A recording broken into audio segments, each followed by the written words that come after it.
Welcome to Strip Cover Lit. I am Adrian Fort. And I'm Dalton Gentry. And today we have a 6 things list for you. Dalton, what is it today? 6 reasons why writing is dying.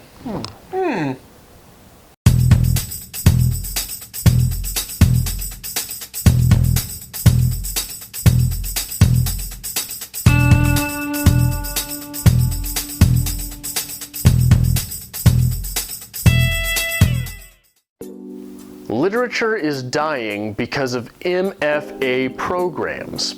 Now, this may sound hypocritical because I have a master's degree in creative writing, but I assure you that it is not.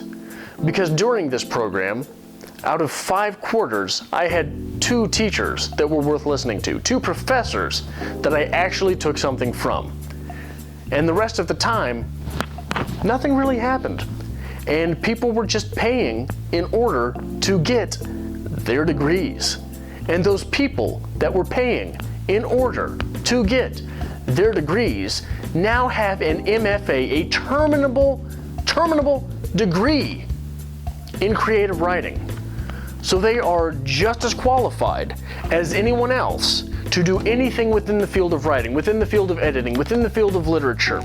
Now, why is that a problem? Because no one in the MFA programs really ever tells you, hey man, your writing, it's kind of garbage. Okay? There are very few negative critiques. Now, is a completely negative critique necessary? No. But is it important to tell people, to inform people, this doesn't really work? Yes. I am not popular. I am not popular from people in my MFA program because I was willing to tell people, hey, this just didn't work. Wasn't good. Wasn't good. You got to refine this. You got to work on that. Adverbs, cut them out. So, MFA programs are ruining literature. Why is writing dying? Let's go back to when writing was the cool thing, the popular thing, when it was in. Let's go to the 1920s, 30s, the lost generation that we're always talking about. What else did you have to do? Yeah, you could have probably went to the cinema, you could have went to the bar, you could walk in the park and be alone with your thoughts. But really, if you wanted to express yourself, you were either an artist or a writer, or both. They're kind of interchangeable. But in order to get your word out, to let somebody know your thought process, you had to be a writer. That was all that there was, therefore we produced so many more writers. That was the thing to be. Now you might want to go be in film, you might want to be an actor or something, but back then, you wanted to be a writer. My second reason that literature is dying is the literati.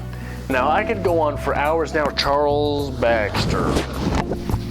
I could go on for hours and hours about what the literati is.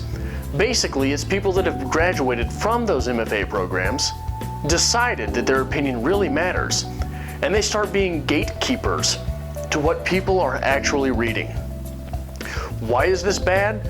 Because when you don't know anything about literature, what is good or how to write, and you are a gatekeeper, all of a sudden, bad stuff gets in, good stuff does not, and we just have to read clones of whatever it is that you think is good. All right, this one is absolutely key for myself, if I may. Writing is dying because there is a lack of discipline. To be a writer, you must write every single day. Neil Gaiman, we mentioned him all the time. You have to get the words out. And in order to do so, you have to be disciplined because, yeah, you're going to have to work a full-time job. Yeah, you're going to have to do laundry. You're going to have to clean the house, cook dinner. You're probably going to have to go to the grocery store, pay your bills. Just a sea of things that you have to do. You also have to add in, I've got to take an hour or 2 every night to get my writing done. And once I get that done, I got to read, because in order to be a good writer, you have to be a good reader. And that takes an amazing amount of discipline, which, don't let him know I said this, but Adrian seems to possess, and I do not. I'm working on it, but it is difficult. You have to be willing to focus your life around writing in order to be a successful writer. So my final reason that literature is dying is YouTube. I do not mean that in a derogatory way. What I mean is a lot of the people who would be bloggers and would be journalists today are simply setting up shop on YouTube and speaking out their thoughts, speaking out what it is that they think, speaking out their opinions, speaking through things that traditionally people would be putting into writing. Because the gatekeepers have become so prolific in their tendencies, we are left to make our own gates, make our own ways. And because of this, the tradition of writing, the tradition of literature, is suffering. Maybe this last one's just a bit of a product of the times, if you would, but the segmentation of genres seems to have really hurt writing altogether. Again, let's go back to the lost generation, the 20s, the 30s, the ones we all idolize, Hemingway, Fitzgerald, the big ones. When they wrote, they were writers, they were novelists. They wrote short stories, they were writers. Now, yeah, he's a writer, but all he writes is horror novels. Or, yeah, he's a writer, but all he does is young adult fiction. It's nothing special. We're so jaded with our genres now that someone who can take the time to write all these words, go through the editing process, go through the publishing process, they're not considered a writer anymore because they've just found their niche. They found their one thing that they're good at, and it's more frowned upon now than it was. Really, just gonna throw MFA programs in there? I mean, that's just not... I've got the experience to talk about it, all right? You do have the experience to talk about it. So I talked about it. It seems like you were just focusing on, well, you... Okay, it was a personal experience. That's okay, fine. Okay. Whatever. All right. But what do you know about the 30s? I don't know anything about the 30s, but I can assume historically. You can assume. I can assume. What do you do when you assume, Dalton? You make valid points and arguments that are better than Adrian's. We'll see. All right. Make sure you comment below. Let us know what you think about writing and how writing has changed in the last 20, 30 years. I think that's accurate. How many of you have been around for 20 or 30 years? If you're a writer yourself, what are you writing? How are you getting your words out? Thank you for watching. Thank you for watching another episode of Strip Cover Lit. It is part of our goal to bring you literature.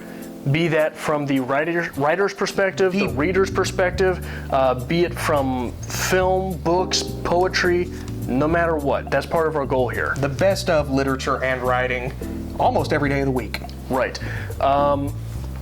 So if you noticed something here that brought value to your writer's life, we'd really appreciate it if you hit that subscribe button. That really is what pushes us. I mean, we wake up every day, we're like, hey, how many people are actually following? How many people are watching? What can we do here? So make sure you're hitting the subscribe button. Join us every week, actually. Monday, we'll start your week off with a 6 list, get you back into your literary week. Tuesday, we'll hit you with our reader's review. Book review, pretty simple, easy, straightforward. We'll go back into another 6 list on Wednesday. Thursday, we do a little bit of something fun. We'll do challenges, we'll do tags, maybe book hauls. Maybe a makeup challenge. A makeup challenge. A we'll see tutorial. what's coming. Friday, we'll hit you with a writer's quote of the week, get you through the weekend, make you think.